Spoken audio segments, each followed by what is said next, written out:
Добро вечер. Јас сум Љубиша Николовски, ова е дебата на ТВ Нова. Почитувани гледачи, оваа дебата може би нема да биде толку полемична како онаа минатата, но е сообразена со еден многу важен настан, а тоа е самитот во Брисел, на кој што Европската Унија, заедно со Турција, расправаат за, се надевам, конечно решавање на бегалската криза или, како што се вели, за можноста за затворање на западно-балканската рута, во чии рамки Македонија има значајна улога. Мои вечерашни гости се господинот Душко Петровски, раководител на сектор во Центарот за управување со кризи, бригадниот генерал Мирче Ѓорговски, аѓутант на председателот Ѓорги Иванов, и господинот Саид Саити, генерален секретар на Црвениот крст на Република Македонија. Добро вечер на сите. Мојата десна страна веќе била гостин во оваа дебата, во различни денови, но на иста тема, бегалска криза. Господинот Ѓорговски е прв пат, но затоа пак е доста упатен и учествувал во други медиуми на даденава тема. Едно општо прашање на почетокот кратко до сите вас. Што очекувате од самитот во Брисел? Дали конечно ќе се најде решение и дали ќе биде затворено западно-балканската рута? Ајде, господин Ѓорговски, од вас. Па секако дека сите земји на таа така наречена балканска рута очекуваат некакво решение од овој самит. Ние како Република Македонија, кои сме прилично погодени во моментот, очекуваме дека на тој самит дека ќе има некое решение кое што ќе може да ја релаксира моменталната тензија која што е последните денови присутна со големиот број на бегалци на јужната граница и во моментот не би можел да преудицирам на какво решение. Никој не може, но сепак дали се очекува. Бидејќи многу самити имаше решение, но ниедно не беше дефинитивно. Така е, немаше ниедно решение, не беше нити дефинитивно, нити имаше доследност во она што беше веќе договорено. Се надевам дека веќе нема повеќе можност за калкулации и за некакви други варианти. Балканската рута е веќе премногу оптоварена, да кажам така, и без оглед на тоа што може би подоцна низ разговорот ќе се повтори тоа дека таа најкратка, дека е најбезбедна и од многу други аспекти оправдано употребувана за протокот на мигрантите, меѓутоа видовте дека со одредени политички импликации долж коридорот се случи оваа состојба која што е сега и која што има и то како импликации и врз Република Македонија, а веќе слушнавме деновите дека ќе има и влијание и врз безбедноста на Европската Унија. Ќе расправаме и за ова, значи само да видиме какви се вашите лични како институции очекувањата, има ли скептичност покрај сите овие состаноци кои што се случува и во Брисел и околу Брисел во Европа за решавање на проблеми за бегалската криза? Господине Петровски, цук ќе здивне ли? Да. Прво мислам насловот на емисијата Западно-балканска рута пред затварање на вистина многу интересна, многу посакувана можеби за многу земји кои представуваат транзитниот пат на оваа бегалска криза што се случуваше и што се случува на Европа. Мислам дека сите ја посекуваат оваа работа да запре, но моето лично мислење е дека исто така како што почна полека и се повеќе и повеќе се зголемуваше на интензитет во изминатиот период, не би можело така одеднаш да запре и да се затвори овој транзитен пат на мигрантите.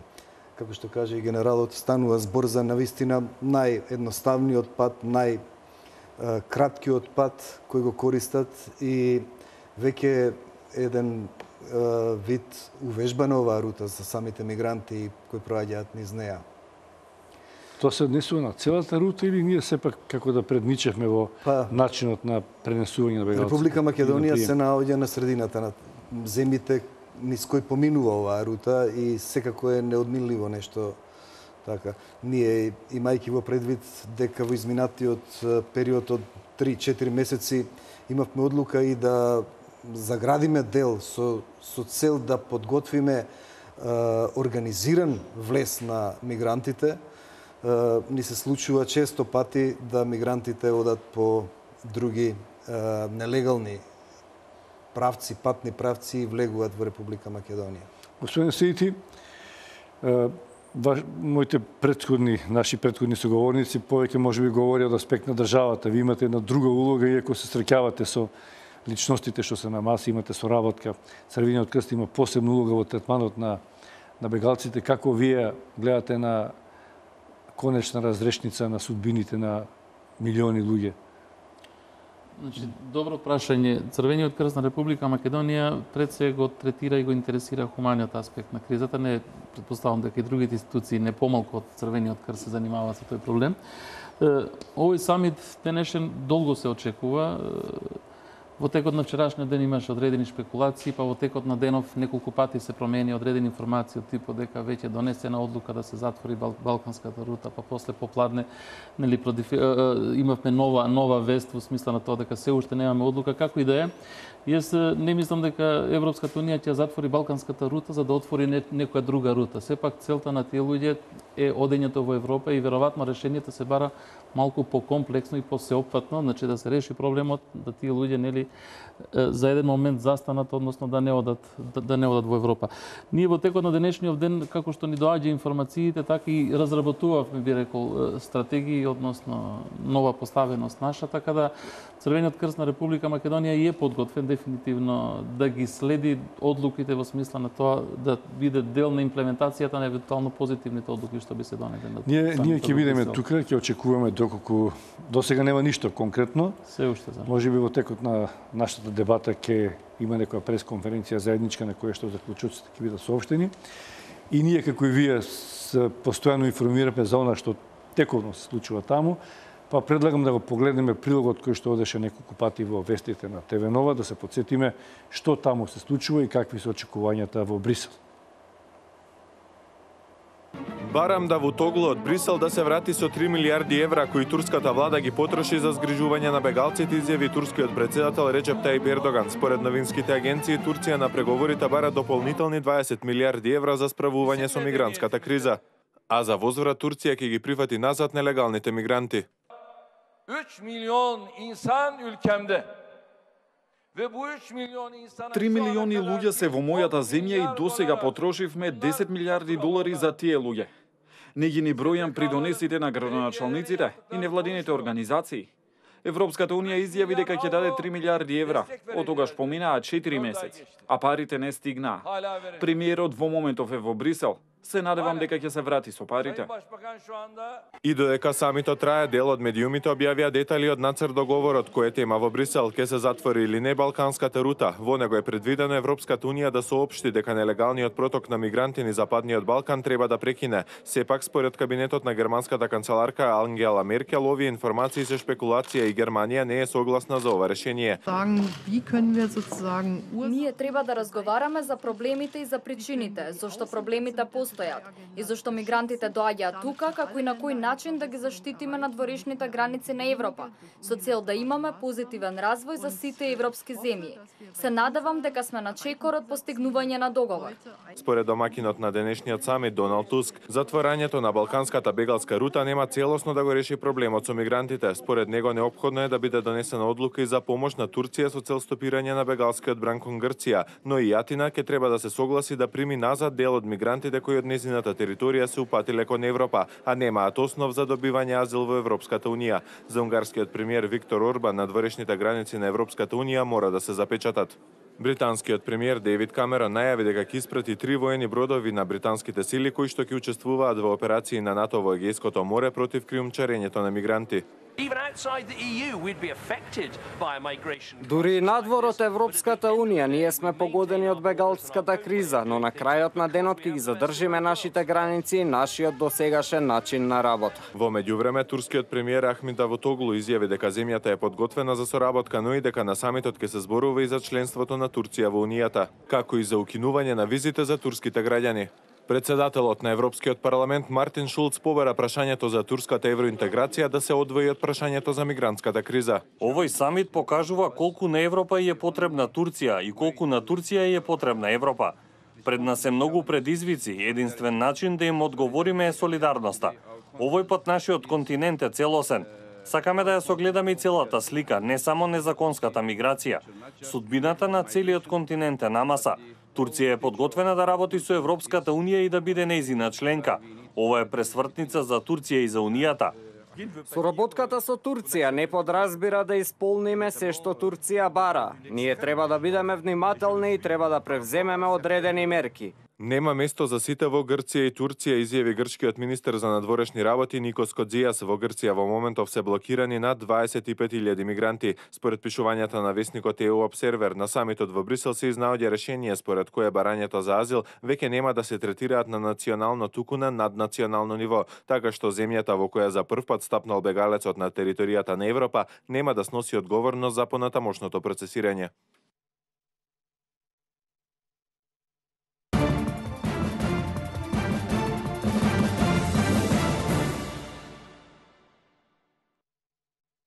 Горди што сме жени. По повод 8 март ДМ ви подарува попуст до минус 50% на одредени парфеми. Подарок сетови и шминки.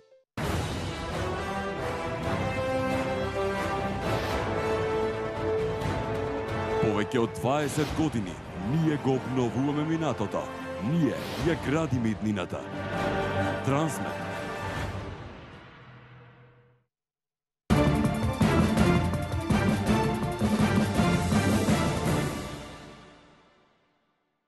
Ете, почитувани гледачи, додека одеше овој извештај, овој прилог за она што се очекува во Брисел, ние овдека во студиото коментиравме кратко дека се уште остануваат многу отворени прашања, што сами се наметнуваат, за кои веројатно вие самите сакате да го проговорите.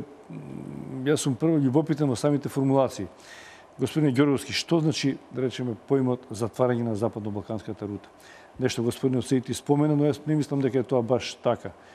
Дали затворање сосема на границата или пренасочување на бегалците назад, кон Европа или каде тие ќе одат сега? Тие нема да престанат да бегаат, веројатно, од Сирија.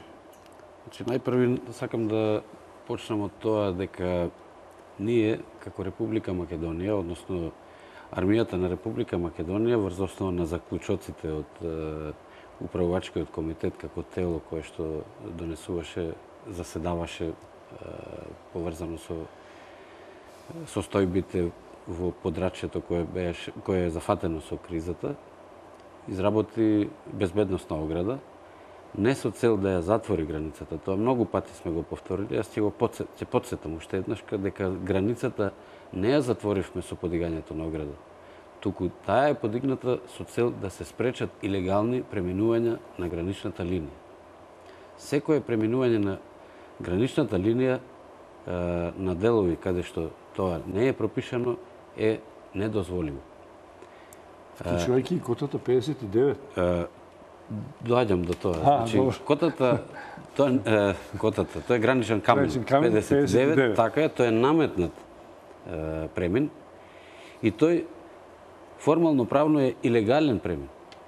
Значи, колку што мене ми е познато, на овој дел од јужната граница, за кој што зборуваме и кој што е сега актуелен, има 3 гранични премини кои што се по стандардите и по Шенген, по прописите на Шенген. Тоа се Дојран, Дојрани, Богородица и Меджитлија. Значи, ниеден од овие бегалци, мигранти, за кои што сега зборуваме сиве овие месеци, не поминувал на некој од овие премини, туку на нас ни е наметнат граничен камен 59 покрај самата пруга како граничен премин кој што е илегален и кој што се разбира не е по тие стандарди за кои што сите знаеме. Да не ги сега набројувам, бидејќи тоа не е во надлежност на армијата. Но, ова што го кажавте, дали ќе се затвори затварање на границата како одлука и така натаму. Значи, прво Нешто значи нашето затварање на границата, затварање на западно-балканската рута. Значи, генерално, што значи тоа?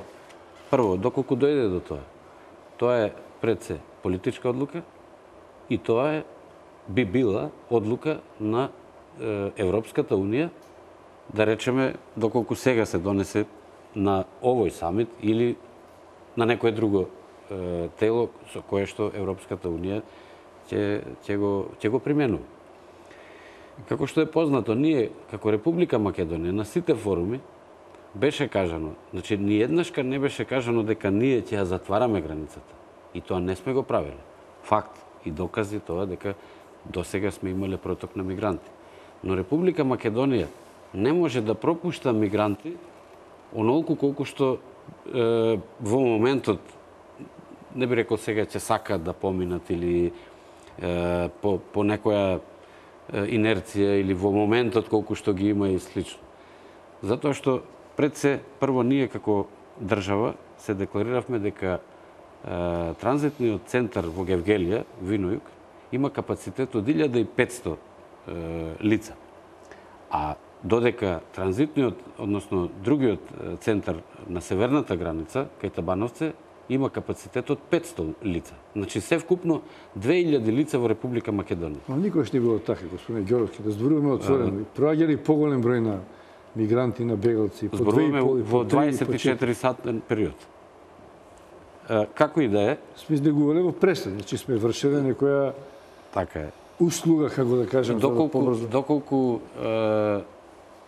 дојде до некакво затварање на целата рута, како што споменавте, тоа не може да биде задача исклучиво само на една држава. Значи, тоа мора да биде во една синхронизација, да не кажам синергија, помеѓу сите држави на коридорот, каде што, условно кажано, на една точка или на еден влез, ако представите како еден сад или еден проток, на едно место мора да биде една славина за која што ќе се отпушта протокот, а на друго место ќе се затвара. А на целиот тој пат, на таа рута, мора да има одредени контролни точки. Меѓутоа, пак кажав, тоа е моje согледување дека тоа мора да биде заеднички напор, впрочем, како што беше и споменато во неколку наврати. Се обидувам да ве разберам, но не мислам дека ми е сосема јасно. Веројатно нема да ги разбереме сосема јасно ни одлуките од Брисел. Добре берем тие да знаат што значи укинување или затворање на западно-балканската рута. Би сакал дополнителна информација и од вас двајца, како вие мислите дека тоа ќе се укине западно-балканската рута? Ќе проаѓаат од други страни, из Албанија и Бугарија, или сосема нема да постои и бегалците ќе се вратат онемо од каде што дошле? Да. Медиумското покривање во изминатите денови на оваа тема, актуелна тема, во неколку различни решенија понудено беше и беше кажано. Дури и тоа дека во Турција ќе се направи голем град некој, као прифатен центар, као камп, каде што ќе се примаат и каде што ќе бидат вратени сите овие нелегални мигранти за кои стануваше збори и од вашиот прилог. Но сето тоа е голем прашалник. Затварањето на балканската рута, според мене, подразбира и затварање на проблемот во наметнат со војна на неколкуте држави, што сега како војна бесна е и каде што причината за бегање на тие луѓе од воените жаришта ја прави оваа бегалска криза во Европа. Втората работа, мислам дека не ќе може така да се затвори, мајки во предвид дека голем број и голем процент од сите овие мигранти кои доаѓаат, не се само мигранти кои доаѓаат од кризни, од држави каде што бесна е војната. Многу од нив се и економски мигранти. Ова што сега ни се случува, што се прави веќе редукција и рестрикција на бројот на мигранти и да се поистоветува дека само тие што се зафатени со воените жаришта, на териториите кај што ги има овие воени жаришта, ќе бидат пропуштени. Еве и со нив го имаме проблемот во овие неколку десетина дена последни кои се враќаат, бидејќи одредени причини се случувале да тие застанат или 10 или 20 или месец дена во Грција, во Турција, поради различни причини, и сето тоа делува да не бидат пропуштени во западноевропските земји кон... Ма тие не се илегални? Не се илегални. За кој што говори и во Брисел и господинот Ѓорговски за жицата. Да. Таа може, ама тој мал процент е за оние илегални мигранти.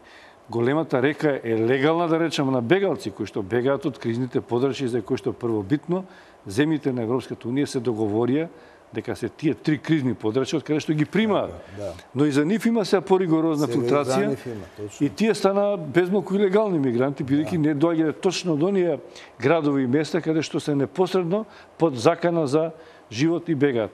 Што не значи дека утре па другиот град ќе биде под обстада и ќе биде. Господин Саити, вие рековте дека ќе продолжат овие мигранти и бегалци кон Европа. Не мислам дека интенцијата на овој состанок во Брисел да ги прифати. Тие бараат модузи венди како да ги вратат и да ги запрат. Не сум сигурен дали баш така рекол дека ќе продолжи. Добро, ние може малку и новинарите знаеме да парафразираме, така ве разбрав дека... Значи, кога станува збор за затварање на западно-балканската рута, се зборот затварање подразбира нешто да се прекина. Укинување или? Така, укинување. Тоа би требало да значи. Меѓутоа, полно пати сме сведоци на речникот и на одредени формулации на Европската унија кои после тоа доживуваат дополнително објаснување и не излегува така како што нели се првично се соопштуваат. Зборам од аспект на Црвениот крст и од аспект на човек кој се бави со хуманитарна работа, сакам да бидам дел и од овие разговори, меѓутоа пред се би бил склон да зборувам за хуманитарниот аспект. Начинот на кој од почетокот на годината се обидуваме или Европа се обидува да влие на намалување на напливот на мигранти, односно бегалци, не е баш најсоодветен и не ги дава потребните резултати. Имаме неколку промени од почетокот на годината. Прво, беше најавен голем камп да се изгради на грчка територија, каде што ќе се направи така наречена селекција, регистрација и така натака. После се премина, се донесе одлука да не се пропуштат афганистанци. Таа одлука беше на некој начин преку ноќ донесена и остави последици во дел од државите кои се наоѓаат на рутата балканска и дел од луѓето остана во државите. Такви луѓе имаме и во Македонија. Имаме веројатно и во Србија, колку што јас знам. Сега ова е нов обид на еден поригорозен начин, односно подиректен, постриктен начин да се реши, да се упати порака дека границите на Европа, надворешните, треба да бидат позаштитени и да бидат посочувани. Меѓутоа, во текот на денов повторно не ја наоѓаме таа монолитност во тој став на Европска унија, нели? Сега кон крајот на денот слушаме дека Германија застапува малку поинако становиште. Иако не ми е јасна Меркел во изјавите. Па добро, значи она вели да се заштитат границите на Европската унија надвор, меѓутоа да се имат во предвид и да се разбират проблемите на мигрантите. Нели на луѓето кои бегат од војната. Тоа е тоа. Значи ќе прима се уште? Сега не знам тоа. Не знам дали ќе прима, меѓутоа очигледно дека тоа што го изјавува нема некој став ригиден во смисла на тоа дека треба стриктно да се херметички затвори границата. Се обидов преска да кажам, веројатно Европа не мисли да ја затвори оваа рута вака како што е, па да отвори нова преку Албанија, Романија или Бугарија. Проблемот е исти на Европа, значи не е битно каде ќе одат, ние можеби ќе се растеретиме како држави, али Европа повторно ќе го трпи притисокот. Така да навистина ете ние сме тројцава денеска тука, можеби првите кои излегуваме во јавност со некакви размислувања и обиди да ги протолкуваме евентуалните намери на Европската унија, меѓутоа сите сме во некој исчекување и ние како хуманитарци, како хуманитарни работници, веројатно и луѓето во државата кои се најповикани да го менаџират оваа криза, така да треба сепак да сочекаме и да видиме што е тоа што ќе се добие како насока по пат на тие политички одлуки, за да можеме сите ние да се прилагодиме. И бегалците се прилагодат, бидејќи тие се на теренот под овие услови сега. Не треба да се заборави, знаете, тоа веќе не е мој сосема мој дел во дискусијата, меѓутоа освен политиките и одлуките на Европска унија, сите држави се правни политички субјекти меѓународни,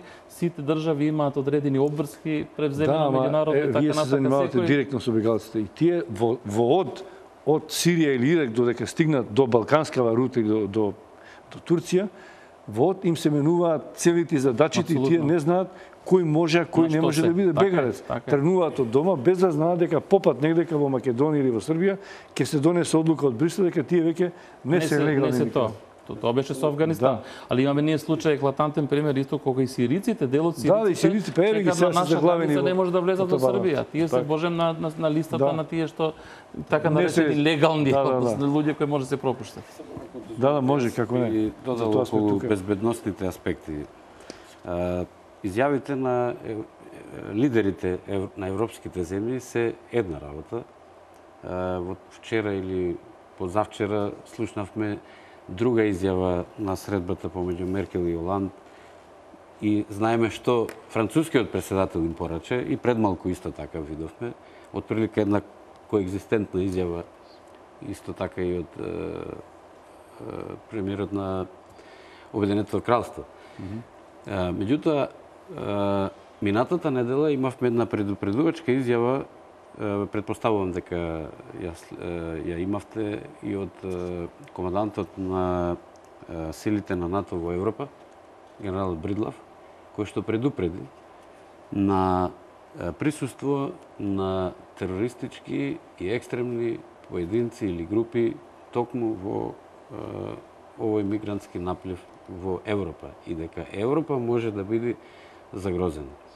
Токму од овој аспект, ако добро се сеќавате, меѓу другото и поради тие причини, ние почнавме уште конкретно председателот на државата, уште од минатата година, од средината на минатата година започнато е со проценки за и следење на состојбата и изработка на сценарија според кој ќе можеме да излеземе во пресред, односно да бидеме подготвени. Колку планови има? А, Б, С или има повеќе? Има многу сценарии и многу планови. Вие знаете дека армијата е ангажирана уште од 21 август, согласно одлуката на председателот како врховен командант.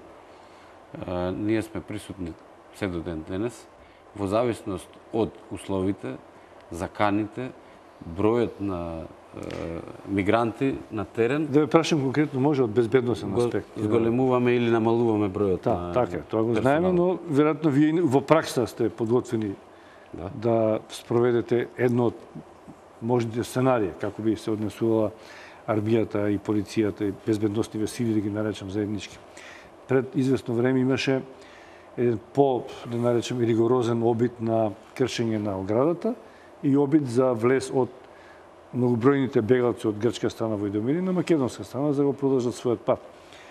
Колку бргу се реагираше и дали едно од сценаријата, да речеме сега, све е хипотетички, бидејќи ние не знаеме што и како ќе се одвиваат работиве, велат од грчка страна сега има 12, 14, 15.000 бегалци.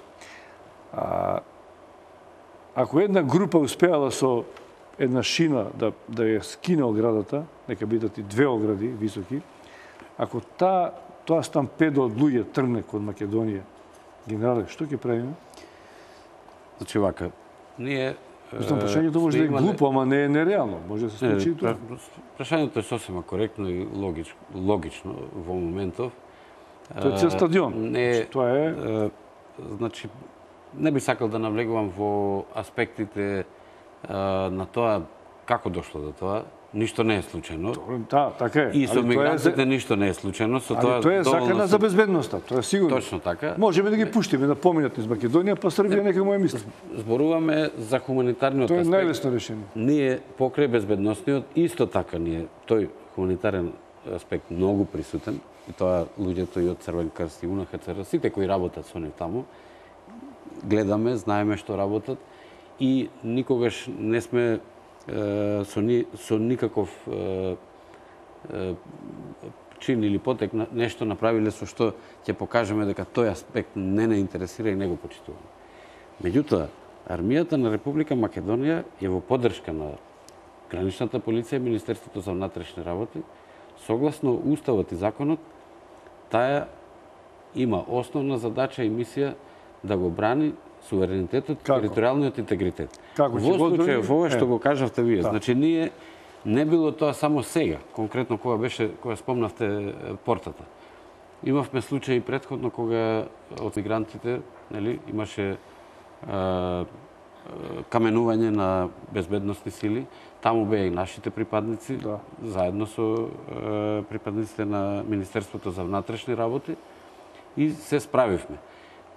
Имаме варијанти, имаме начин, значи сме разгледувале сценарија и варијанти за употреба и дејство со луѓе, со техника, материјални средства, како да се избегне, односно да се спречи илегално преминување или ова што кажавте вие стампеди. Ние веруваме дека нема да дојде до такво нешто, иако морам да кажам дека ако во изминатиот период главниот притисок беше за нас како армија, главен правец, граничен камен 59 и претежно Гевгелија, на потегот Гевгелија, Моин, односно источно Гевгелија, Селемли, сега веќе не е тајна дека полека се создава притисок и на делот кај Дојран. И ние сме подготвени за сите можни сценарија, заедно со Министерството за внатрешни работи, она со што поседуваме како техника и опрема, максимално го користиме, максимално сме на терен. Знаете дека изградивме уште еден ред безбедносна ограда, кој што имаше за цел, не велиме дека оградата е некаков дзилт или нешто што не може да се совлада. Веројатно привремено да се Познато е дека од страна на мигрантите им беше потребно 15 на минути со клешти или друг алат, нормално набавен од Грција, научени како треба и каде треба тоа да го направат, да ја пресечат жицата, да ја преминат со цел да стасат до некои од тие криумчарски канали, како да стасат до север. Меѓутоа, армијата на Република Македонија има создадено, значи, работи и делува врз основа на и применува тактики, техники и процедури, патроли, заседи, наблюдувачки пунктови и разни други комбинации на дејство во координација со Министерството за внатрешни работи и со другите институции, бидејќи видовте дека од август месец до сега оваа криза беше и вистински тест за сите институции кои што имаат надлежност во вакви услови и нивното заедно делување. Јас можеби не сум воено лице, али јас не можам да замислам ако толкова маса на луѓе се заврти и да помине низ Македонија, дека постои било каков бројна и техничка можност, било која држава, не Македонија, не сакам да кажам дека Македонија не е подготвена, дека било кој може да ги спречи. Но јас се прашувам, Македонија се чини во овој низ на балканскава рута од Словенија надоле, ми се чини, можеби сум субјективен, најсовесна во обидите да ги почитува одлуките што се донесени во меѓународната заедница, без разлика на разликите што и таму постојат меѓу Берлин и Виена, и дека сме ставени да бираме дали Вишеградска група или Бриселскава на Туск. Грција, што е членка на Шенген и на Европската унија, не се однесува толку совесно како што Македонија го прави тоа. Ако таа ни ги пушта на некој начин сите овие бегалци, може би таа има проблеми да се справи со големиот наплив од Турција, но мислам дека ние сме ставени меѓу во земјите од Балканската рута токму да ги извршуваме овие барања што се некојаш и неможни. Може и да се случи, да речеме, Блат, овој Табановци, сега има 1000, со овие 400 што ги вратија, колку има господине Сети? 1500, така? Ако продолжат по 200-300 да ги пуштаме регуларно овие, таму ќе станат 2000. До утре ќе бидат 3000. Што ќе им правиме на овие? Само има уште една разлика помеѓу нас и Грција. Има повеќе разлики. Прво, ние не сме во клубот, нити во Европска унија, нити во НАТО. Се однесуваме многу посовесно и од многу други членки и во обкружувањето. И второ, Република Македонија има добиено 0 евра. Тоа ќе збориме, значи добро. Грција има Ако е за добри пофалба финансиски тоа, средства. ние цело време кога говорите како да се правдаме сами пред себе генерале, некако тоа ми е чудно. Секако така. Па дека сме ги направиле сите потребни мерки. Во ред, народот го знае дека е тоа така. Сега треба да видиме што ќе правиме кога тоа ќе престане. И што ако престане? 1500 рековме. Што ќе правиме со 3000? Добро, ние знаеме Прво вие дали имате капацитет како Црвен Да, крст? секако, ќе се обидам. До колку илјади луѓе имате? Знаеме дека Република Македонија согласно важечките... Видомени и Црвен крст ќе потлекне. 14.000 се. Добро, Грчкиот Црвен крст веќе е потклекнат. Има и лоша организациона структура и баш лошо лошо одговоруваат на кризата. Да, меѓутоа ние зборуваме за нас самите, тие нека се гледаат работата таму кај нив. Така е. Значи, ние сите знаеме дека Република Македонија прифати се уште официјално дека може да смести околу 2000 луѓе цирка. За жал, ние тие луѓе веќе ни се наоѓаат во државата скоро, нели? Моментално во Табановци има околу 1000 луѓе кои се, да не кажам постојано сместени, веќе 23 ден се тука. Има денеска вечерва пропушти еден воз од Гевгелија на граница, тие чекат за влез во Србија, има ветување дека ќе ги пропуштат вечерва да влезат во Србија, така да се надеваме дека и понатака ќе останеме на 1000 луѓе во Табановци. Меѓутоа многу лесно е да се очекува тоа што вие велите во едни вакви неочекувани изненадувачки одлуки кои се носат преку ноќ да ви останат повеќе луѓе. Преска кажавме дека меѓу тие луѓе што се наоѓаат на Табановци има и 200 сирици, за кои се важи и велиме дека имат право да влезат во да патуваат. Ама ете да ги вгели уште 200 ќе пуштиме.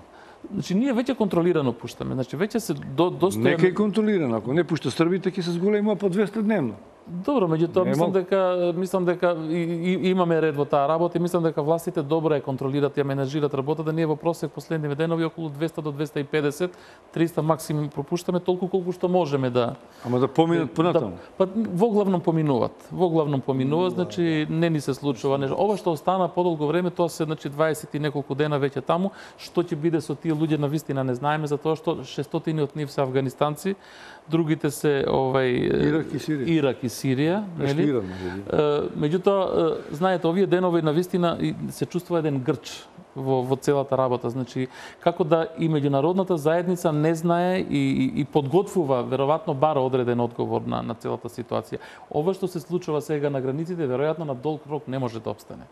Значи, не дека не можеме да речеме 2000 луѓе кога би биле постојано сместени во Македонија условно, ние како Црвен крст заедно во соработка со Центарот за управување со кризи, со другите агенции, институции во државата, можеме да издржиме. Меѓутоа, треба да се знае што со тие луѓе и до каде и зошто тука. Значи, тие немаат намера да останат во Македонија, не барат азил, нели, чекат да си одат. Значи, тоа повторно треба некој да го реши.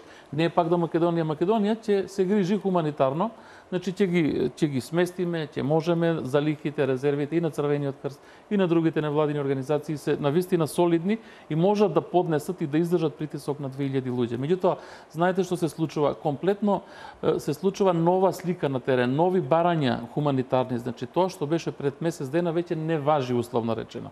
Зошто не важи? Имате луѓе кои се постојано сместени, значи има инакви потреби, инакви здравствени потреби, инакви потреби за исхрана, инакви потреби за сместување. Сето тоа бара дополнително прилагодување. Тоа можеби за Црвениот крст не е толку проблем, затоа што навистина сме биле и во минатото соочени со такви ситуации и се прилагодуваме лесно, да кажам, на тоа. Меѓутоа, повторно не е на хуманитарните организации и на Црвениот крст во случај во Македонија да ја реши целата ситуација. Не, добро, ние сте сепак Црвен крст, имате соработка со грчкиот. Таму има хуманитарна катастрофа веќе вела. Така. И помагате ли? Имате обиди некој за соработка со грчкиот Црвен крст? Имаме соработка, имаме дневна комуникација. Имате ли некоја помош, бар така слушнам дека се подготвува? Меѓународниот Црвен крст, значи Меѓународниот Црвен крст со седиште во Женева е присутен со повеќе делегати на грчките острови и ние имаме дневна информација во однос на влезот на луѓето и тоа ни служи за да добро се подготвиме ние за одговорот што ќе го направиме. Значи за среќа наша и соработката со грчкиот Црвен крст е на потребно ниво, меѓутоа имаме еден хендикеп од нивна страна што организацијата на Црвениот крст во Грција имаше мали проблеми, потешкоти и развојни внатрепа, нели не беа доволно подготвени за да дадат нели соодветен одговор на хуманитарната криза. Јас да ви кажам, неодамна се случи да на барање нивно дури ни рекоа дали имате ваши залихи додека ние се справуваме со ситуацијата и додека вршиме набавки наши, евентуално ако ни треба помош да ни излезете во пресрет. Ние тоа го понудивме затоа што го имаме во моментов. Јас морам да кажам и минатиот пат и реков и сега дека Црвениот крст на Република Македонија доби солидна поддршка меѓународна, финансиска и материјална за да се справи со целата. Вие добивте тоа што апсолутно, Ние како се други пари, веројатно за друга намена. Ние како Црвен крст сме подготвени до крајот на септември оваа година да понудиме хуманитарна помош за 110.000 мигранти. Значи можеме на терет на Црвениот крст да бидат услужени и послужени. Ако нема толку ќе ги вратите парите. Веројатно ќе ги вратиме. Тие се фондови кои се стават на располагање. Ние од тие фондови имаме околу 2 милиони франци до сега повлечени пари. Другите си се таму, меѓутоа како што ни требат, како што трошиме на терен, така и се. Господин Петабанов, се предлагам да погледнеме прилогот што денеска колешката го работеше за вестите, еден интересен преглед на во едно врнежливо време, каде што, како што велите, има одреден број на бегалци кои што србите ги вратија, и да видиме каква беше таму состојбата, па ќе продолжиме да разговараме на истава тема. Македонија во овој конкрет е транзит. Во овој случај е транзит во целиот процес и како што се договара во Европска унија, така ние спроведуваме транзит на бегалци. До сега, значи, сме имале се изградени капацитети и во влезниот дел во Гевгелија и во излезниот дел во Куманово за привремен престој 82 часа околу 2000 лица, а додека дневна регистрација, значи за луѓе што можат побрзо да се направи протокот, значи на бегалците, скоро 3000 бегалци во текот на денот може да се регистрираат за да се обезбеди транзит. Македонија ги прави подготовки за да може ова да го спроведе и сега има капацитет за 2000 привремен престој од 72 часа и 3000 регистрација дневно. Значи тоа Република Македонија го прави и очекува тоа што ќе се случи во Европска унија. За нас исклучително е важно и за целиот регион да има усогласени политики и имплементација на истите од страна на сите земји од Европска унија и земјите од Западен Балкан со цел да може успешно да се соочиме со ова ситуација со бегалците кои поминуваат низ Република Македонија во балканската рута кон Европска унија. Значи ние остануваме отворени согласно тоа што се очекува од нас во според инструкциите од Брисел, односно Европска унија, со цел да се спроведе успешно менаџирање со бегалската криза во целиот регион. Тоа беше изјавата на министерот Бесими, кој што генерално беше она што и вие го говорите тука, дека треба да има усогласени политики. Веројатно нема што повеќе да каже министерот, толку се сознанието од Брисел. Јас фактички предложи да го погледнеме прилогот на колешката Елена, која беше пред цел ден на Табановци и која ја сними состојбата со бегалците, така да предлагам да го погледнеме овој прилог, па да го искоментираме со гостите тука. На телевизија Нова се наоѓа овде пред кај транзитниот центар Табановце. Во моментов изгледа како да е празно, бидејќи може да видите зад мене не е раздвижено, нема мигранти, но тоа што се сите во своите шатори, бидејќи овде неколку часа врне интензивно, инаку транзитниот центар е преполн. Има повеќе од 1000 мигранти, афганистанци, сирици, помалку ирачани. Паралелно на граничната линија, од каде што известувавме предходно, има околу 400 сирици кои што дојдоа со утринскиот воз од Гевгелија овде во Табановце и требаше да продолжат кон Србија, но не беа пропуштени ако имале легални документи, биле соодветно, како што е договорено, профилирани. Тие во моментов се заглавени помеѓу Македонија и Србија во граничната зона, значи Србија засега не ги пропушта, се чека дали ќе одлучи Србија да ја крене рампата за нив или пак ќе треба да бидат вратени назад овде во транзитниот центар. Засега ново не време тие се наоѓаат, значи на дождот. Дел од невладините поминуваат одат натака да им помогнат да ги засолнат ново време. Разговарав со управителот на Табановце, тој вели дека се бара решение. Предлагам да погледнеме дел од неговата изјава. Кампот веќе го има својот оптимум. И повеќе од тоа. Не можеме и да сакаме да прифатиме повеќе од 1000. Јас неколку пати говорев дека тоа е можноста, тоа се капацитетите од 1000 луѓе кои што можеме да ги прифатиме и тоа не согласно стандардите кои што се димензионирани. Но толку можеме да направиме с оглед на фактот затоа што ова е транзитен камп, транзитен центар, не е прифатен за да се адаптира на соодветни ситуации, да кажем. Во моментот направивме се за да можеме да прошириме. Вие гледате дека сместивме максимален број на луѓе во објекти, иако не можеме, согласно пропозициите, не можеме толку луѓе да сместиме. Но правиме се за да може да одговориме на потребите на мигрантите. Зато Србија не ги отвори границите до вечер, времето е лошо, тие се таму на гранична линија, ќе се направи или простор овде за нив? Мора да се направи.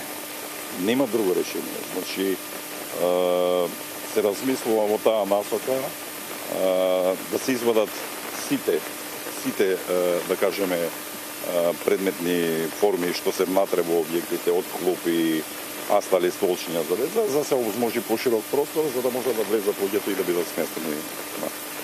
Во меѓувреме сите бегалци кои што се наоѓаат во Македонија исто така е неизвестно што понатаму, дали ќе може да продолжат да по патот кој што тргнаа по балканската рута или ќе останат, се зависи од состанокот, од самитот кој што се одржува денеска во Брисел меѓу земјите на Европската унија и Турција.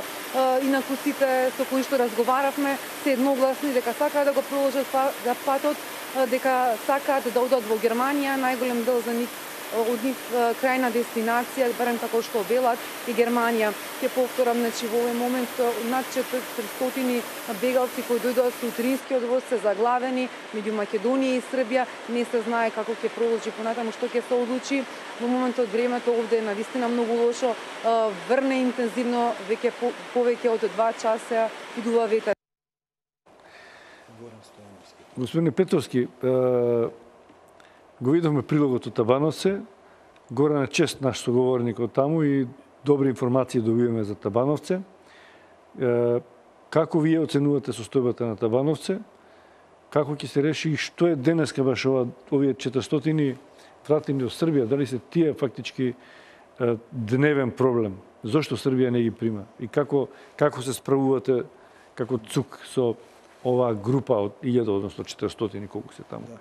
Мигранти. Во 8:30 часот денеска со транспорт воз 437 мигранти, од кои сирици и ирачани, беа пратени на северната граница. Од Гевгелија на северната граница и директно беа однесени до српската граница, бидејќи ги исполнуваа сите норми и стандарди најнови. Стандарди за да може легално да влезат. Така. Во текот на денешниот ден од причини исчекување на резултатите од состанокот во Брисел, српската граница беше затворена во текот на целиот ден за да ги прими и да ги прифати овие мигранти. Надвор од овие 437 моментално во Табановци има 1070 мигранти за кои генералниот секретар кажа дека подолг временски период повеќе од дозволениот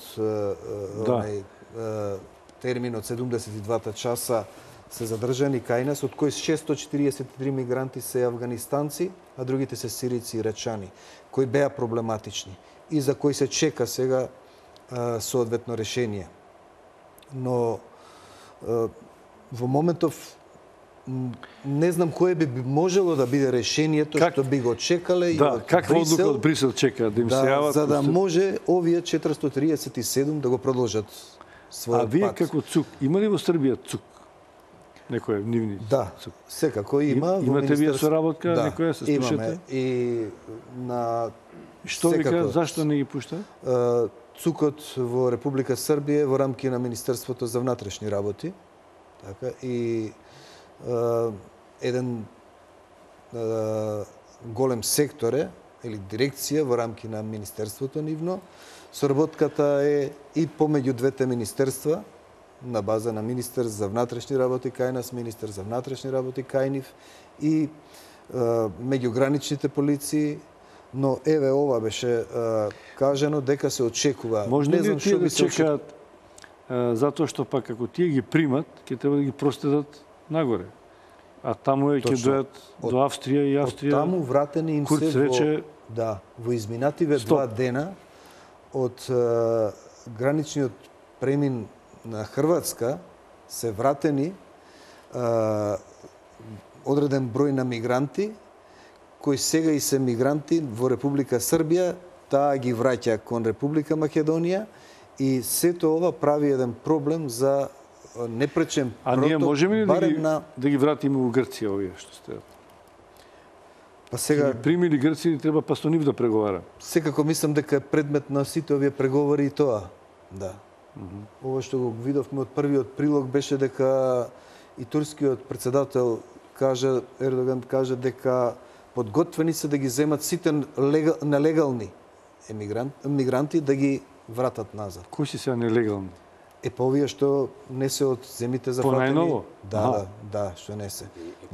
А другите? Да. Само економски? Да, економските би го продолжиле, другите би го продолжиле патот кон европските земји, посекуваните нивни дестинации. Али не преку западно-балканската рута. Туку со авиони ќе носат у Германија.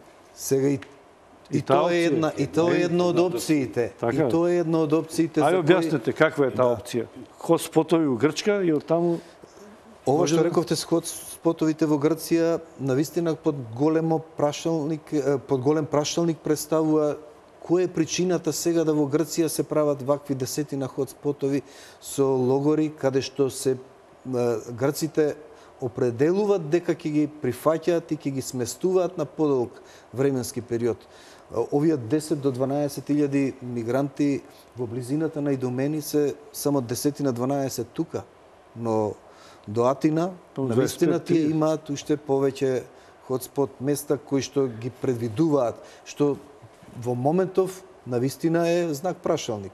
Може да упростам, значи 15, нека има 50.000 во Грција, бидејќи таа бројка се зборува до 100.000 била, може да се соберат.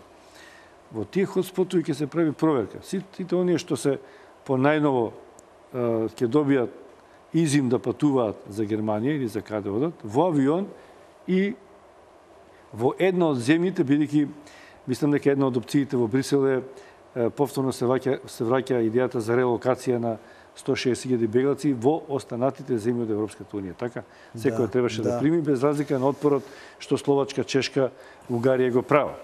Веројатно за тоа и се договарат колкав број на беглаци ќе примат тие. Значи треба со авион во една од овие земји 100-200 да поминат.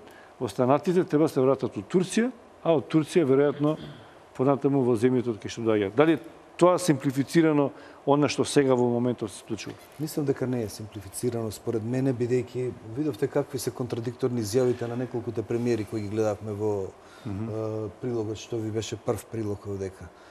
И интересна е таа работа, бидејќи таквото несогласување на повеќето земји членки на Европската унија го прави проблемот да биде проблем што ни се провејува во изминатиот цел период.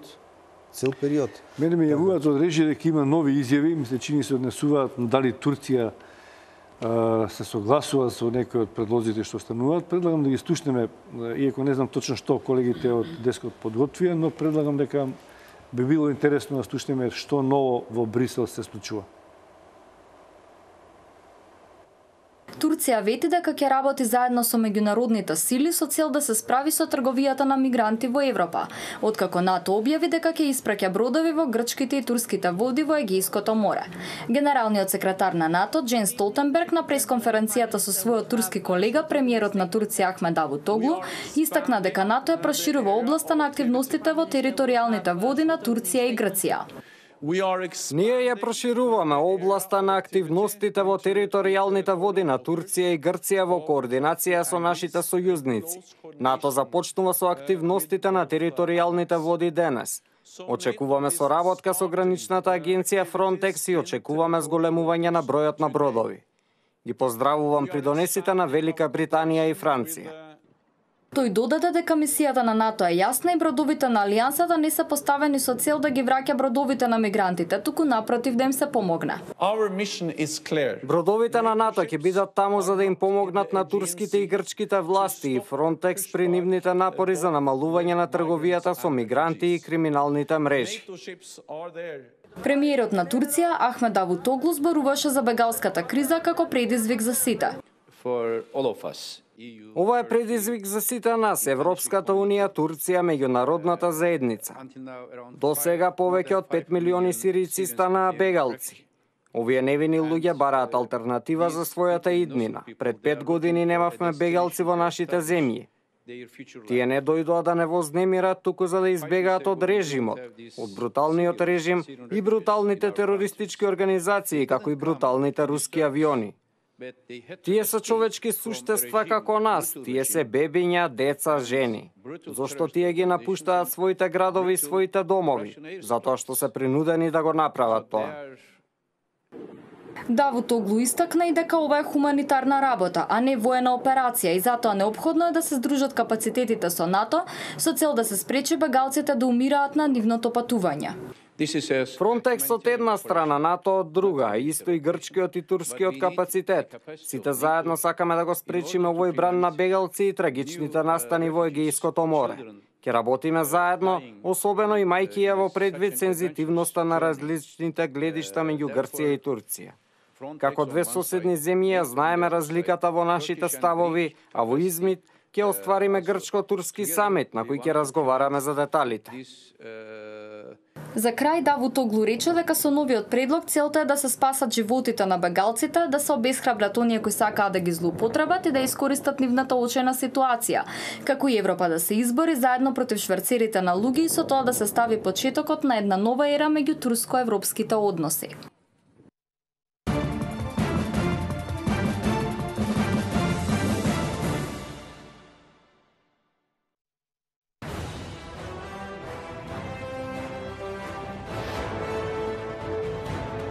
Повеќе од 20 години ние го обновуваме минатото. Ние ја градиме иднината. Трансмет.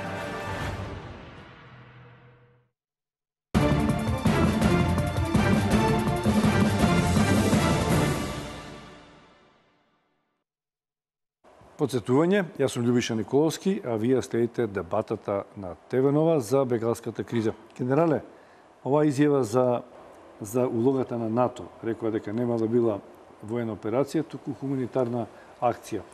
Ова е една од постарите одлуки на Брисел за интервенција на НАТО, за спречување на шверцерите на бегалци. Како ја коментирате улогата на НАТО сега? Можно ли е таа да помогне во спречување на бегалската криза? И дали станува навистина збор за хуманитарна акција? Како таа би изгледала? Па добро, од изјавата на генералниот секретар не видов ништо ново, освен она што во претходниот прилог премиерот на Велика Британија кажа, најави дека ќе ја зајакнат мисијата со нивни воени бродови. Воени бродови за спас на бегалците или што? Значи, тие ќе упатат, ќе ја зајакнат мисијата која што веќе е воспоставена во Егеот. А што представите? Значи, што врска има со бегалци? Сега, па има врска затоа што првично, ако следевте добро, основна задача и мисија на таа НАТО мисија во Егејското море е да се оневозможат сите шверцерски канали, односно криумчарење по воден пат и слично. Ние знаеме од она што од протокот на луѓе и Црвен крст и останатите субјекти кои што се присутни таму знаат колку во просек еден човек за да стаса од Сирија или од некој друг крај, за да стаса до Грција, колку мора да плати на црно за по некаков брод, чамец да стаса, така е. И на тој пат полн со непријатности, со секакви неизвестности, знаеме дека имаше и деца кои што се давеа во морето и разни други инциденти. Према тоа, сега со ова мисијата е неодамна воспоставена. Значи сега е оној период кога имаше наплив на мигранти, тогаш немавте мисија на НАТО. Неколку месеци. Да подсетам само дека пред известно време и командантот на таа мисија со која што командува беше повикан и на одредени консултации и координација од страна на Република Турција, колку што знам, за да му се укаже конкретно на територијалните води и сите оние други поединости околу тој дел на Егејското море. Према тоа, како што и слушнавме, НАТО ќе биде присутен таму за да овозможи несметан проток на се она што е легално, значи по воден пат. Фериботови, бродови, транспортни, не знам што све друго. Може да се и некакви чамци, но ако е тоа легално средство за превоз на превезување по воден пат на мигранти. Зато и хуманитарно да се спречи. И при таа мисија, се она што ќе ги задеси на тој пат, може се да се случи, тие се тука за да помогнат и да превенираат. Но секако, се она што било досега, криумчарење, шверцување и недозволен транспорт на тој пат, сега ќе биде спречен. Или предпоставуваме дека ќе биде така. Имаше уште една изјава на Давутоглу, беше многу задоволен за тоа што улогата на Турција во овие преговори многу се добина цена. Цената порасна. Не само финансиски, во пари, туку и во политички. Веројатно. Веќе говорат дека 3 милиарди долари потрошиле, дека им беа ветени 3 милиарди евра. Се говори сега за 20, дури до 40 милиарди дека Турција ќе побара од Европската Унија. Колку Македонија побара и колку потроши тоа сега. Имате ли сознание сите заедно? Само за Црвен крст разбравме дека добиле некои средства што им се доволни. ЦУК и армијата и полицијата и сите останати субјекти дали ги покријат трошоците и што очекуваме, дали ќе добиеме нешто? Значи, јас можам да кажам за армијата на Република Македонија. Од 21. август 2015 година, од кога сме присутни, без оглед на бројната состојба колку варирала, отприлика вкупните трошоци кои што се досега достигнати само за армијата по разни основи, нели? Од исплата на дневници на луѓето, трошоци за храна, вода, гориво, па вклучително и самата ограда која што ја поставивме, нормално тоа се трошоци на Република Македонија како држава. Тоа значи ЦУК дека има други трошоци. Така е, другите институции, сите институции имаат своји собствени трошоци. Нашите трошоци се движат негде над 1.600.000, 1.700.000 евра. Тоа се значи не е милиарда. Значи така, тоа е бројка која што варира, затоа што, да речеме, во периодот кога ја поставувавме оградата, имавме зголемен број на персонал, на војници, кои што беа, знаете, за едно исклучително кратко време ја поставија оградата за рок од 5 дена. И тогаш имавме зголемена број на трошоци слични. Секако дека полицијата има своји трошоци. Има луѓе што доаѓаат од други градови за да функционираат. Да не заборавиме исто така дека е присутна и Агенцијата за разузнавање. Така што сите институции буквално имаат некој трошоци. Немате заедничко некое сознание колку вкупно Македонија има потрошено и колку има побарување? Не сте седнали уште да видите колкави се трошоците на државата? Обединетиот список на сите трошоци беше договорено да биде и да оди преку секретаријатот за европски прашања. И мислам дека таму може да се најде одговорот. Во првиот момент Центарот за управување со кризи го координираше целиот овој сегмент на потреби. Тоа беше пред 3-4 месеци. Така, имајќи во предвид дека во тоа време го работевме и го способувавме прифатниот центар Гевгелија, каде што армијата зема перманентно и постојано учество со инженериските единици во обезбедување на овие А ветување некој добивате дека ветувањата беа дадени на неколку пати. Веројатно е побарано конкретно. Меѓутоа јас како представник од Центарот за управување со кризи не сум запознат дека Република Македонија има добиено финансиска помош од европските фондови. Ако ми дозволите, значи да се навратам уште еднаш на изјавата претходно што слушнавме. На кого? На Давутоглу? На Давутоглу. Значи, од тоа што го следиме, барем јас што го знам, мислам дека ова исто дел од тие преговори денеска што се водат и се гледа дека мал исчекор напред направен, затоа што и околу самата улога на мисијата на НАТО, кога беше воспоставена пред неколку месеци, и тука немаше некој генерален консензус околу улогата на НАТО и докаде смее да оди, како може да оди. Се слушнавме тука од страна на Давутоглу дека договорена некоја средба и со грчките власти, значи сите се тие чекори кои одат, нели, помалку, полека во правец на изнаоѓање некој, она што го ние викаме сите комплексно мозаикот да се оформи. Знаете, мора да се спомне во оваа пригода, еве сега да речеме бројката од 3 до 3.500 луѓе загинати на водите на кој последната бројка беше 18 пред 2. Сепак се тоа животи човечки, тоа се деца, жени, така да навистина тоа е алармантен податок и сите напредни сили, сите луѓе кои нели на некој начин можат да дадат придонес во тој правец, мора да помогнат тоа да се превенира. Вака навидом кога ќе ги соберете по 20-30 неделно или месечно, малку се, меѓутоа ако ги соберете, ако видите дека за 2 години имаме 3.500 до 4.000 луѓе, тоа е сепак бројка. Тоа значи 40% тие што чекат сега да влезат во Македонија во моментот во тие 14.000 се останати во водите на Егејско море. Така да тоа е добар знак, повторно од хуманитарен аспект, дека НАТО ќе биде тука за да може прво да помогне на мигрантите, односно на бегалците, второ да го спречи од спречувањето и попречувањето на илегалната трговија, нели, со луѓе, исто така хуманитарен сегмент и хуманитарен аспект во целата ситуација. Така да тоа е добро гледано така.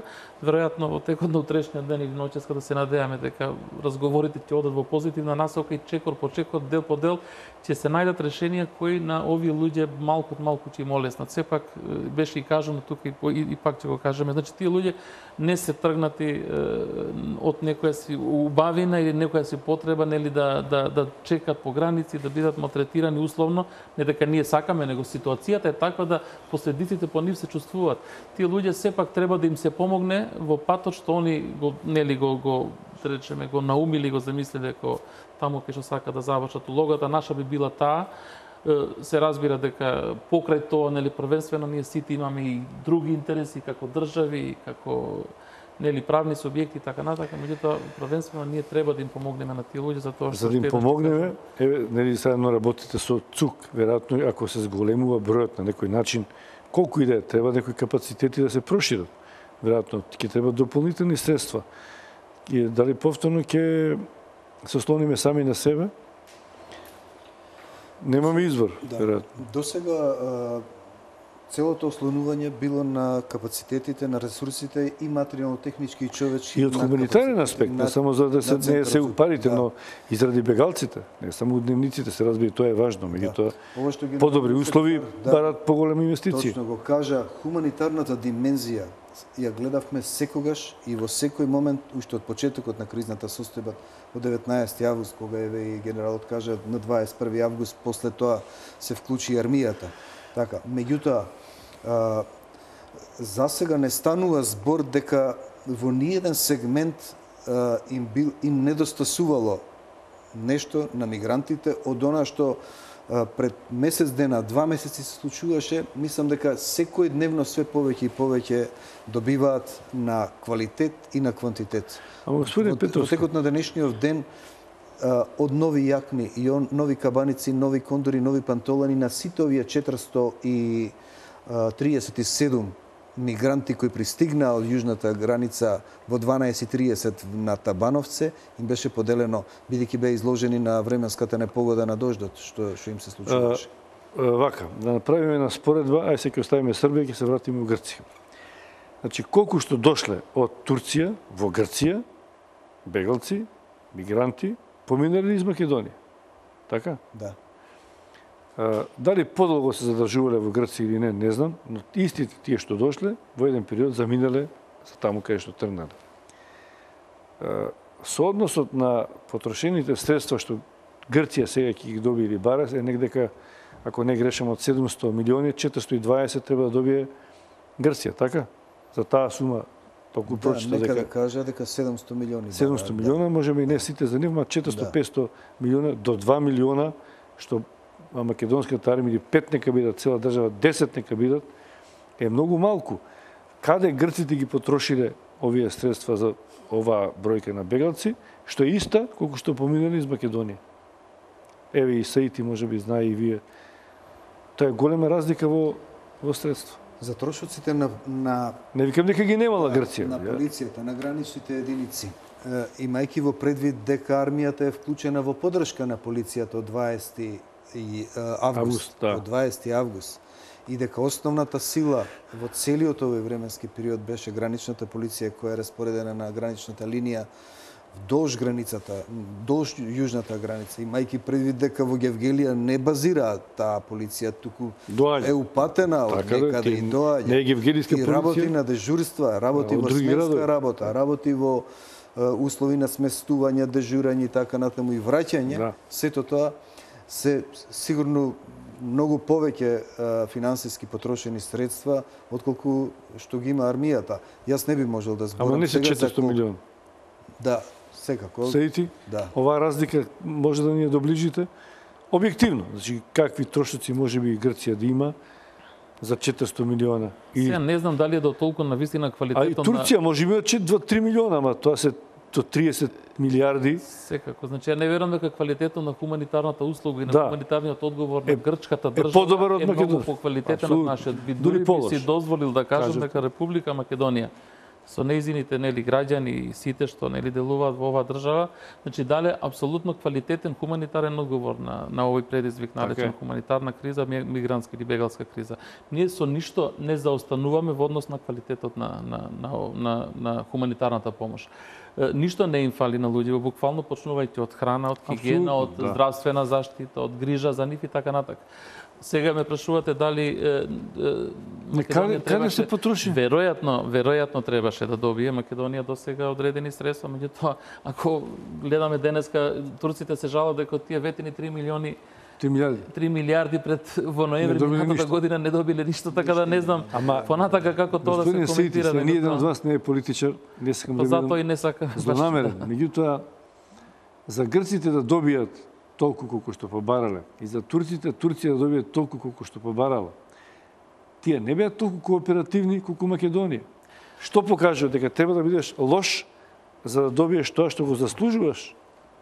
Малку е извртена моралот во мерење на тоа која држава колку придонела и како се справила со бегалската криза. Значи македонските политичари треба да играат друга игра, да бидат не толку хумани, за да може да ги добијат парите на време, бидејќи ако Македонија отвореше границата и ги пуштеше овие 14.000, тие ќе поминаат за 2 дена низ Македонија, ќе завршат таму, кај што ги даваат пари. Стане кај нас. Така. Така да полошо што ќе беше. Не, каква граница? Србите ќе ги запреа, мислите? Тие ќе беа за 5 дена во Германија. Георгиевски, не сте ли вие политичар, ама да збориме отворено? Точно, но јас сакам да потсетам без намера да коментирам било какви политички изјави. Јас сум новинар, знаете, да, вие исто така доста добро го следите целиот овој процес, кој што сите тие состаноци, разговори, форуми, конференции беа многу интензивни. На најголем број од нив државата ја представуваше председателот. Не би сакал да повторувам некои изјави. Ма и тој имаше доста остри изјави таму, тој им кажуваше на проблемите. Причина, затоа што и колумната сега. Факт е дека Република Македонија беше во позиција да ја брани на некој начин Европската унија од самата себе. Тоа е апсурд. Од самата себе, при тоа подвргнувајќи се на огромни трошоци, кои што веќе кажавме овде, сега не би навлегувал која институција колку потрошила, се знае тоа. Меѓутоа, сето тоа е од буџетот на Република Македонија. Да не говориме за медиумски како... Кризата ни е наметната, како и граничниот премин нелегален, наметнато е сето тоа, посебно преминот од Грција е наметнат, Република Грција, каде што континуирано се добиваат, односно се давани финансиски средства, не би навлегувал, бидејќи јас немам никакви податоци како ги трошеле, никој од нас овде не знае. Меѓутоа, веројатно, ако добивале, веројатно ќе мора и да дадат отчет како биле потрошени. Така што, без оглед на тоа што ќе се случува понатаму, во која насока ќе се движи кризата, ние како држава мора да ги браниме сопствените интереси и да се вклопиме во оние решенија кои што меѓународната заедница, односно Европската унија во случајот, бидејќи таа е најпогодена во овој случај, кои што ќе ги спроведуваме. Инаку, цело време овој безбедносен аспект за кој што зборуваме е исклучително важен. Вие знаете дека уште и на почетокот од ноември, кога се одржа и Советот за безбедност по ова прашање од државата, предупредивме дека и настаните, терористичките напади во Париз и ред други настани подоцна кои што предупредуваа дека во сето ова, целата ова бројка на мигранти, дека има и ризик на лица кои што, односно имавме релевантни податоци дека во нив има лица кои што и повратници од жариштата, односно регионите зафатени со воен конфликт. Да прашам, вело дека е така, но некои невладини организации тука сметаат дека тоа е малку чудно, затоа што таквите луѓе, терористички групи, зашто терористи, зашто би си дозволили да патуваат по потешкиот пат, кога тие може да најдат други начини да стигнат таму каде што сакаат? Не би навлегол во нивните изјави. Јас само кажувам Ова е доста легален пат. Она што Ова е тежок и напорен. Значи, бидејќи сум представник на армијата, не би сакал да навлегувам во други теми за кои што не сме надлежни. Меѓутоа, знаете и вие дека имавме податоци дека се најдени и фалсификувани исправи од издадени, односно, нели, во Република Грција, кои што се дојдени лица преминати преку на оваа рута и ред други неправилности со кои што во цело ова време додека трае ова агонија, би ја нарекол, сето тоа е присутно. И не би рекол дека и не е признаено на Република Македонија се она што го прави пред се во рамки за доброто за својата безбедност, но и за во рамките на напорите на сите. Од меѓународниот фактор. Секако. Добро, за сега значи сме подчукнати по рамо, дека сме добри дечки и си ја завршиме. А може така да се каже со оглед на тоа дека не сме добили никаква финансиска импликација. Веројатно некој бенефит политички ќе има. Се надеваме сите затоа што Македонија, ако не е членка на Европската унија, е дел од европското семејство и работи на своја безбедност и безбедност на континентот. Црвен крст. Зборувам за нашата позиција во меѓународниот Црвен крст. Навистина сме фактор кој е респектиран и е почитуван. Јас ви кажав дека во текот на денешниот ден неколку пати бевме контактирани од нашите, да речеме, колеги од Женева и од Будимпешта и беше ставена ни беше понудена дополнителна помош во делот на справувањето со хуманитарниот предизвик. Така да во тој дел можам навистина да се пофалам дека нашата проактивност, нашиот активитет, значи нашата позиција, улога се препознава, се почитува и се поддржува од страна на меѓународниот Црвен крст и токму тој комодитет би го нарекол, таа слобода што ја имаме во делот на справувањето со кризата. Иначе само би сакал да го коментирам делот на претходно што го разговаравме. На грците сепак им се ветени на нив затоа што беше соопштено дека Европската унија ќе одвои 700 милиони евра за да се справи со кризата во тековна 2016 година, од кои беа најавени дека 400 милиони од нив ќе бидат доделени на Грција. Дали тие ги добиле, тие не сум сигурен, меѓутоа беа во најава и беше соопштено дека од тој колач толку би добиле тие. И сега зошто така? Затоа што веројатно се прави проценка дека Турција и Грција се клучните играчи сега во моментов за решавање подолготрајно на целата криза. Турција од аспект на непропуштање на мигранти, а Грција за враќање и евентуално за задржување, како што се прави обид овие денови, да се проба да се види како би функционирало моделот на задржување нивно на територијата на Грција. Веројатно тоа се прават проценки околу тоа сега. Јас мислам дека можеме да завршуваме денешната дебата. Не добив сигнали од моите колеги дали Брисел привршува со седницата, дали ќе има некоја заедничка конференција на која што ќе ги соопштат заклучоците околу овие сегменти околу решавање на бегалската криза, вклучувајќи и западно-балканската рута. Веројатно ќе биде доцна во ноќта, можеби ќе продолжи во наредните денови, но ние сме тука, ќе информираме, ќе свикаме, ако треба и во истиот и проширен состав со вас и оние кои што работат, оние институции, представници на институциите кои се надлежни за бегалската криза. Ви благодарам што бевте гости во дебата. Вам, почитувани гледачи, ви благодарам на вниманието. Ве подсетувам дека репризата на оваа дебата оди после 23 часот и утре во 11:30 продолжите да гледате. Останете со ТВ Нова и дебатите на ТВ Нова. Пријатно.